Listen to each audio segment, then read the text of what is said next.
ఇప్పుడు ఇప్పుడు మంచిగా అరే రే పక్క నుంచి వెళ్ళిపోతుంది. ఏం మాట్లాడుతున్నావు రాజా నువ్వు? గట్స్ ఉండాలి అలా కూర్చోనంటే. ఎక్కడ కింద పడి చూద్దాము పదా వెనకాలే పదా. ఇలాంటివంటే నాకు బాగా ఇంట్రెస్ట్ రా. టైం పాస్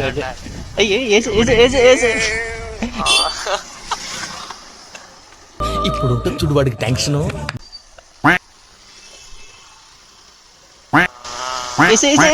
దాన్ని దాన్ని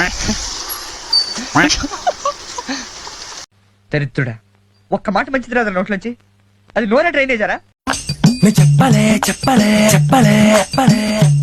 ఆమె డ్రైవింగ్ స్కాన్ చేసినప్పుడే అర్థమైంది ఎక్కడో ఏదో చేసిద్దనే. అయితే మళ్ళీ కానీ వెనక కూర్చున్నాడైతే కొంచెం గట్టి పిండం. లేడీస్ డ్రైవింగ్ అంటే మినిమం 100 మీటర్ డిస్టెన్స్ పాటించాలి. అతనైతే ఏకంగా డైర్ అండ్ డాష్ గా వెళ్ళి వెనక కూర్చున్నాడు. దీనే అంటారు సలహాలు అడగడానికని పోయి కలహాలు తెచ్చుకున్నాడంట. నేర్పించడానికని పోయి ఏ కాలో చెయ్యో పోగొట్టుకోకుండా ఉంటే బాగుంటుంది. ఆ పసి గొర్రె పెట్టికి ఏమి కాకూడదని ఆ భగవంతుడికి మేము పేరు కడతాము. 1 మినిట్ అయితే అయిపోయింది అనమాట. ఉంటా బాబాయ్.